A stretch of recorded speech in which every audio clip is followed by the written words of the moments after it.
আসসালামু আলাইকুম রহমতুল্লাহ। অনেকে আমাদের কাছে প্রশ্ন করে থাকে যে হুজুর, আমরা রুকিয়ার গোসল কিভাবে করব? রুকিয়ার গোসলটা করতে পারে না, অথবা প্রপারলি বাচ্চাদেরকে আমরা কিভাবে রুকিয়ার গোসলটা করাবো, এই বিষয়ে আমাদের কাছে প্রশ্ন করে থাকে। আমরা আজকে আপনাদের সাথে সহজ কমন একটা রুকিয়ার গোসল নিয়ে আলোচনা করবো ইনশাআল্লাহ। আপনার গোসলখানা ওয়াশরুম যদি একসাথেই হয় তাহলে আধা বালতি পানি বাথরুমের বাইরে নিয়ে আসেন এবং 1 মুঠ পরিমাণ বরড় পাতা পিষে পেস্ট করে নেন।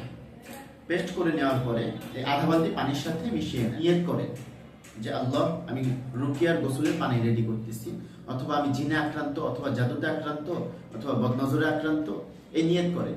তেমনইভাবে আপনি আপনার বাচ্চার জন্য নিয়ত করতে পারেন যে আল্লাহ, আমার বাচ্চার এই সমস্যা, আপনি এই সমস্যা দূর করে দিন। এইভাবে নিয়ত করে তারপরে সূরা ফাতিহা, আয়াতুল কুরসি, সূরা ফালাক, নাস, ইখলাস এগুলো 7 বার করে পাঠ করে এই পানির মধ্যে থুতু মিশ্রিত ফু দিন।